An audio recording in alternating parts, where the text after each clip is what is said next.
भारत माता की। भाई मुझे बेंगलुरु वाले बताओ भाई, मोदी जी को तीसरी बार प्रधानमंत्री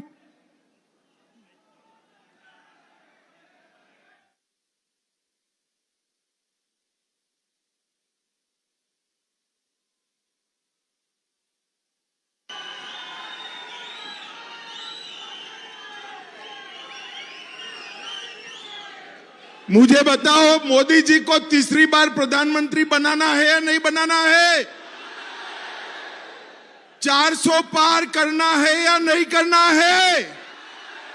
तो अरे बेंगलुरु वालों, ऐसी आवाज नहीं चलेगी।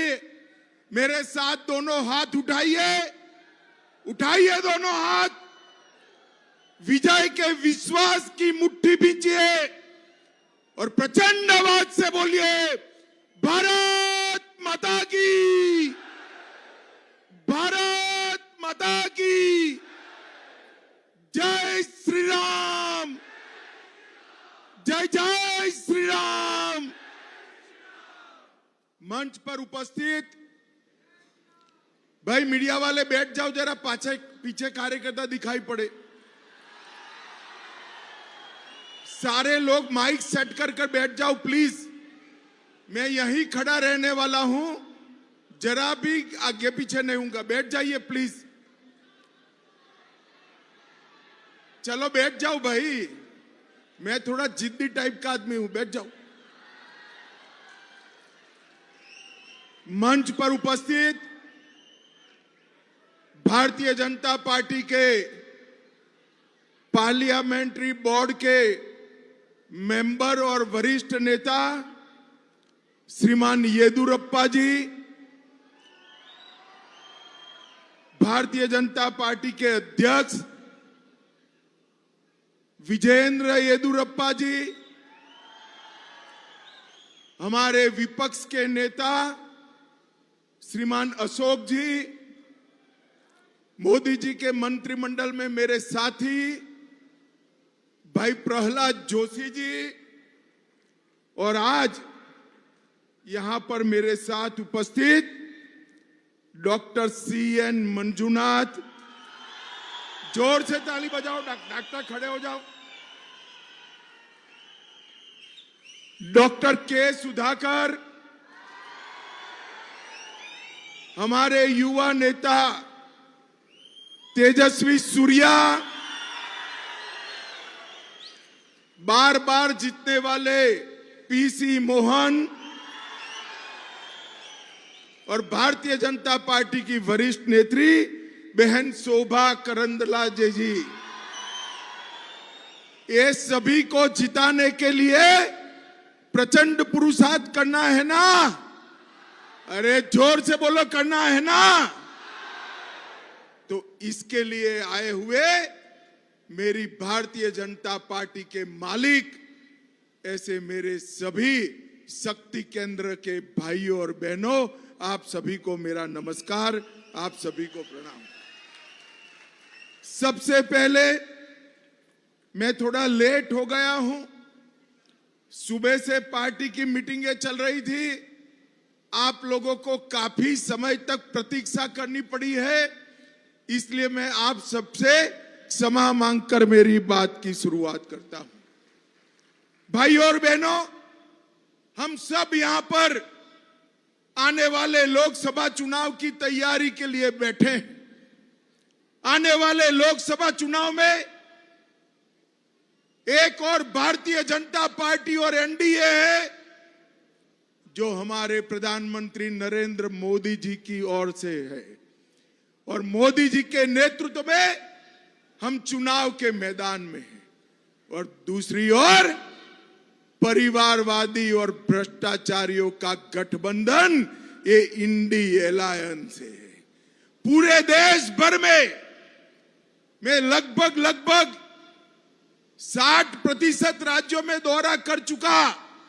मैं जहां पर भी गया, युवा हो, महिला हो, किसान हो, गरीब हो, शहर हो, गांव हो, जहां भी गया सभी लोग मोदी मोदी मोदी मोदी के नारे लगाए। हमारे प्रधानमंत्री मोदी जी ने भारतीय जनता पार्टी के सभी कार्यकर्ताओं के सामने 400 पार का लक्ष्य रखा है और इस बार मैं कर्नाटक की जनता का 2 चुनावों के लिए आभार व्यक्त करना चाहता हूं। 2014 में भारतीय जनता पार्टी कर्नाटक की जनता के सामने आई। आपने 43%, 43% वोट के साथ हमें 17 सीटें दी, 17 सीटें दी। 2019 में दोबारा आए, आपने 51% वोट, 51% वोट के साथ 25 सीटें दी। मगर इस बार मेरी कर्नाटक की जनता को और सभी कार्यकर्ता को मेरा विनंती है कि 51% से काम नहीं होता, 60% और 28 की 28 सीटें भारतीय जनता पार्टी के गठबंधन को देना है।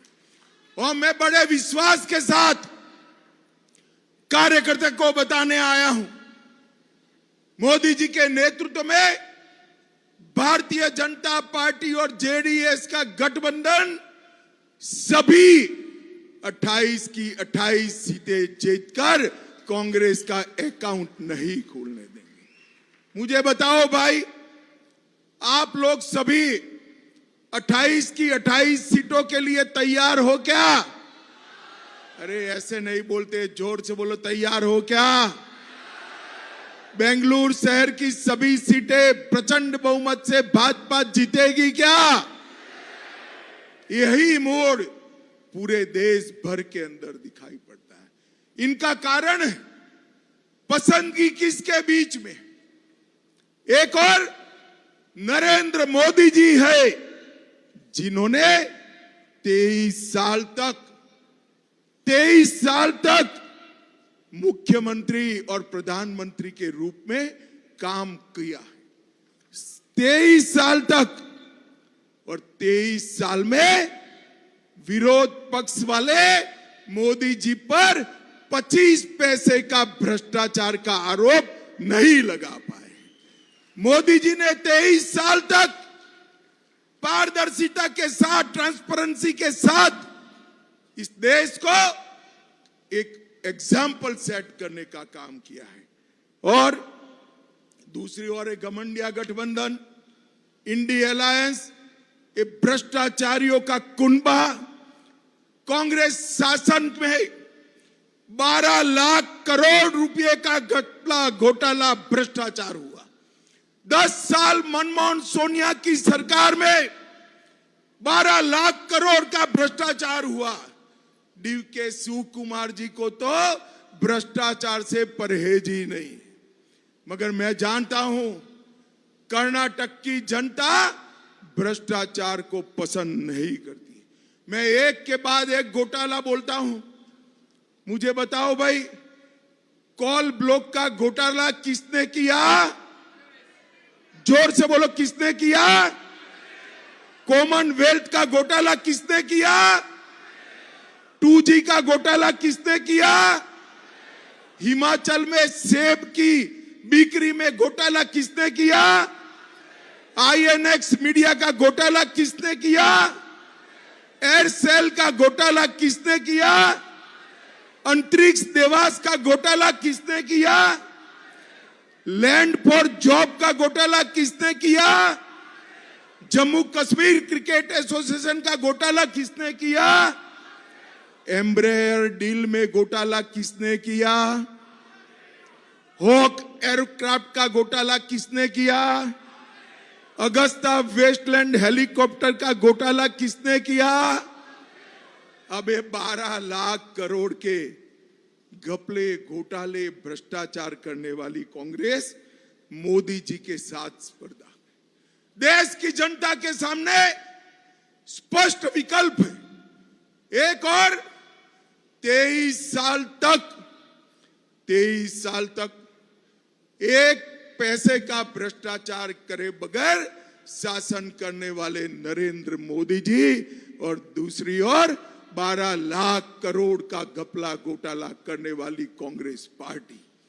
मित्रों, ये लोग जब भी पावर मिलती है न केवल भ्रष्टाचार करते हैं, वो कुछ भी करे उनका मन जनता की सेवा में नहीं लगता। मैं मोदी जी के साथ 40 सालों से काम कर रहा हूं। 23 साल मुख्यमंत्री और प्रधानमंत्री रहने वाला पूरी दुनिया में एक ही व्यक्ति है जिसने एक दिन का भी छुट्टी नहीं लिया है। 23 साल तक हर पल भारत के लिए काम करना, एक दिन की छुट्टी नहीं लेना। और दूसरी ओर राहुल बाबा गर्मी आते ही विदेश चले जाते हैं। हर 6 महीना कांग्रेस पार्टी इनको ढूंढती रह जाती है, कोई मैच ही नहीं। पूरा देश आज एकजुट होकर नरेंद्र मोदी जी के साथ खड़ा है। और मोदी जी ने जिस प्रकार से शासन किया, सारे वादों को पूरा किया। मोदी जी ने कहा था 2014 में कि भारतीय जनता पार्टी की नरेंद्र मोदी सरकार गरीबों की, दलितों की, वंचितों की, आदिवासियों की सरकार है। और इस 10 साल के अंदर 25 करोड़ से ज्यादा गरीबों को गरीबी रेखा के बाहर निकालने का काम नरेंद्र मोदी जी ने किया है। 80 करोड़ गरीबों को मुफ्त राशन देने का काम नरेंद्र मोदी ने किया है। 12 करोड़ टॉयलेट बनाने का काम नरेंद्र मोदी ने किया है।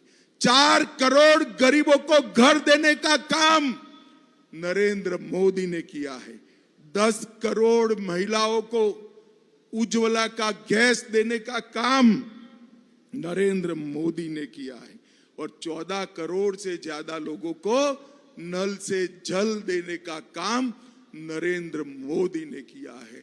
और 60 करोड़ गरीबों को 5 लाख तक का पूरा 5 लाख तक का पूरा स्वास्थ्य का खर्चा आज नरेंद्र मोदी सरकार देती। इस देश के 60 करोड़ गरीबों को नया जीवन, नई ऊर्जा और नया उत्साह देने का काम नरेंद्र मोदी जी ने किया है। और कई सारे वादे थे।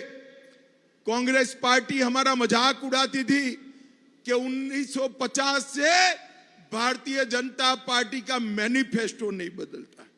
और मित्रों, मैं आज बताने आया हूं, 10 साल के बाद मोदी जी जनादेश मांगने जा रहे हैं। 1950 से हमारा जो मैनिफेस्टो था वो पूरा का पूरा समाप्त कर मोदी जी आशीर्वाद लेने के लिए निकले। मुझे बताओ कार्यकर्ता भाइयों बहनों, ये कश्मीर जो है हमारा है या नहीं है? अरे जोर से बोलो, है या नहीं है? धारा 370 जानी चाहिए, नहीं जानी चाहिए? एक कांग्रेस पार्टी 70 साल तक धारा 370 को संभाल कर देगी। और जब मोदी जी ने दूसरी बार प्रधानमंत्री बने 5 अगस्त 2019 को धारा 370 को समाप्त कर दिया। और उस वक्त ये राहुल बाबा पार्लियामेंट में मुझे कहते थे कि धारा 370 मत हटाओ, कश्मीर में खून की नदियां बह जाएगी। राहुल बाबा, ये मोदी सरकार है, खून की नदियां छोड़ो, कंकड़ चलाने की किसी की हिम्मत नहीं हुई है। कंकड़ आज कश्मीर सुखरूप भारत का अभिन्न हिस्सा बना है। मुझे बताओ माताओं, भाइयों बहनों, कार्यकर्ता भाइयों बहनों, एक बात बताइए, 500 साल से राम लल्ला को अयोध्या में अपना घर नहीं था।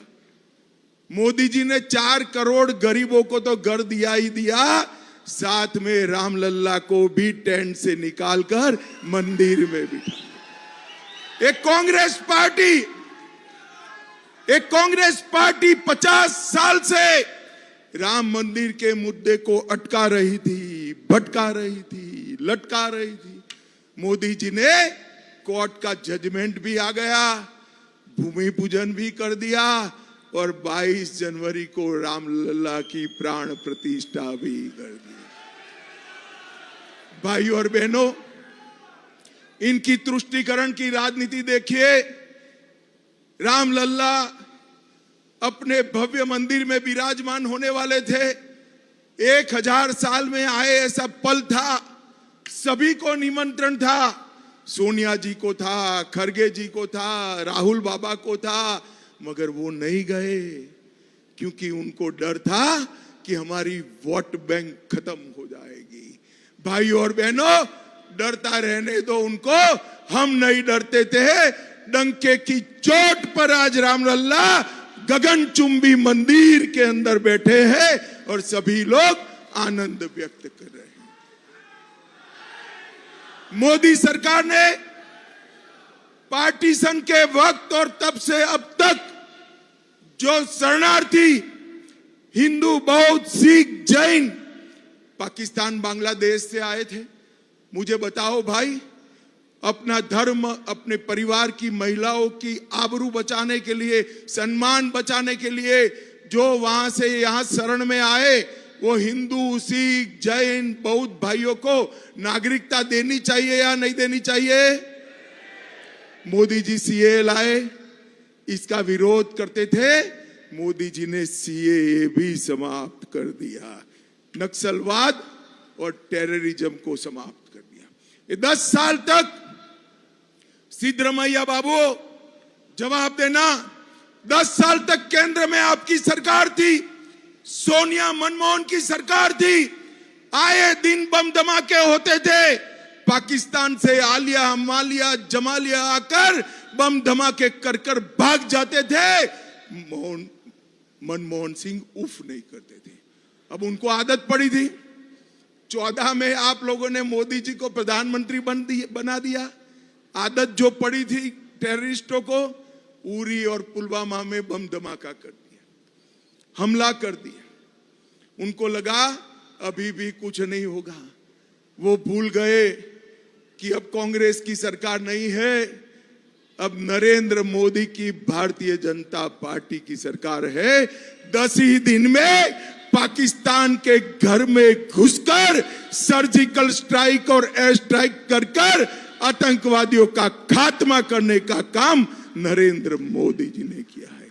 भाइयों और बहनों, हमने नई पार्लियामेंट बनाई, कर्तव्य पथ बनाया, 150 साल पुराने सारे कानून क्रिमिनल जस्टिस के बदलने का काम किया और देश को 11वें नंबर की अर्थव्यवस्था से 5वें नंबर की अर्थव्यवस्था पर लाने का काम नरेंद्र मोदी जी। आपको 5 नंबर से संतोष है क्या?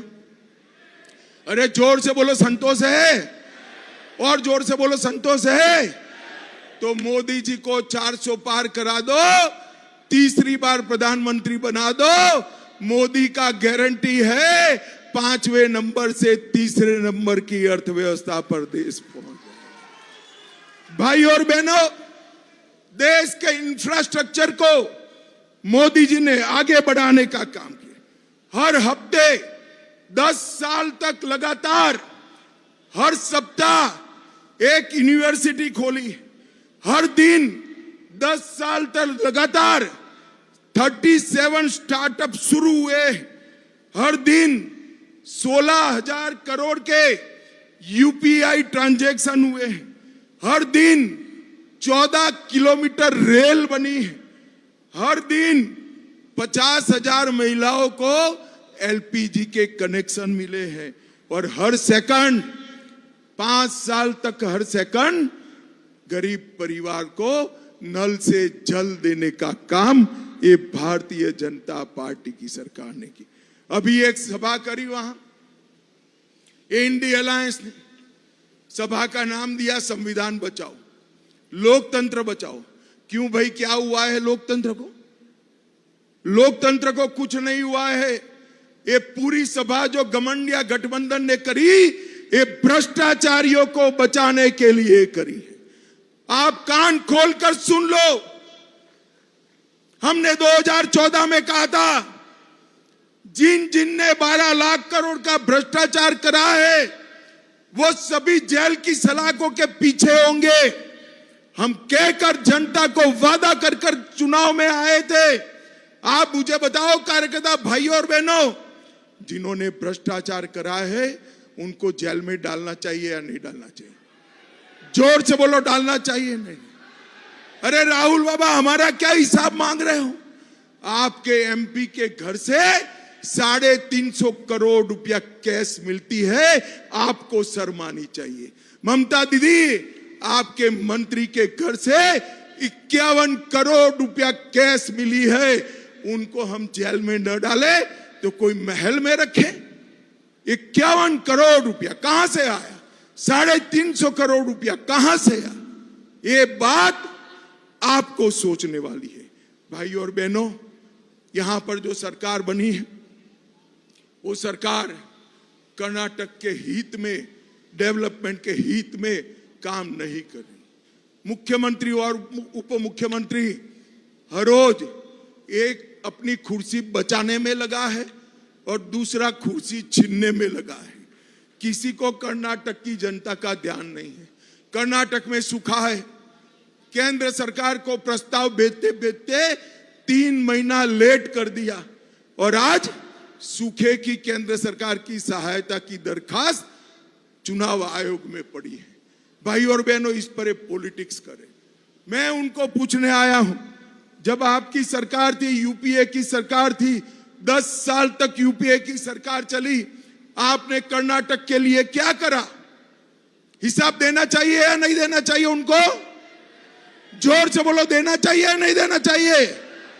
मगर मैं हिसाब लेकर आया हूं, भले वो न दे। कर्नाटक की जनता को मैं बताना चाहता हूं, 10 साल तक यूपीए की सरकार चली। 10 साल में मनमोहन सरकार ने कर्नाटक को सिर्फ 1,42,000 करोड़ रुपया दिया था। कितना दिया था? 1,42,000 करोड़। और नरेंद्र मोदी जी ने कितना दिया? 4,91,000 करोड़। 3 गुना ज्यादा पैसा नरेंद्र मोदी जी ने।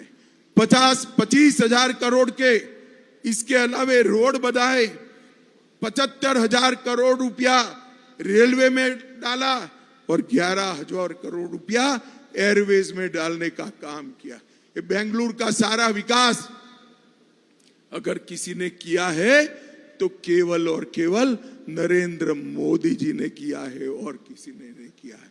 और कर्नाटक भर के गरीब भाइयों को सारा योजनाओं का फायदा लगभग मेरे पास लंबी सूची है, 3.5 करोड़ लाभार्थी कर्नाटक में अलग अलग लाभ के लिए केंद्र सरकार से फायदा प्राप्त करें। किसी को घर मिला, किसी को गैस मिला, किसी को टॉयलेट मिला, किसी को पानी मिला, किसी को अनाज मिला, किसी किसान को 6,000 रुपया मिला, किसी को स्वास्थ्य का बीमा मिला। ये सारे काम नरेंद्र मोदी जी ने किए। अंत में मैं इतना ही कहना चाहता हूं, एक कार्यकर्ता सम्मेलन है भाई, हम सब ने घर घर नरेंद्र मोदी बनकर जाना है। नरेंद्र मोदी का संदेश, नरेंद्र मोदी जी ने किए हुए काम और कांग्रेस की निकम्मा परफॉर्मेंस हर व्यक्ति को बतानी है। हर बूथ में मोदी बनकर कार्यकर्ता ने स्वयं जाना है। मुझे बताइए भाई, चुनाव तक हर मतदाता का हम संपर्क करेंगे क्या? जोर से बोलो भाई, करेंगे क्या? 28 की 28 सीटें एनडीए की जिताएंगे क्या? मोदी जी को फिर से प्रधानमंत्री बनाएंगे क्या? 400 पार कराएंगे क्या? महान भारत बनाएंगे क्या? तो मेरे साथ दोनों हाथ उठाइए, उठाइए दोनों हाथ और प्रचंड आवाज से बोलिए, भारत माता की वंदे वंदे वंदे, जय श्री राम।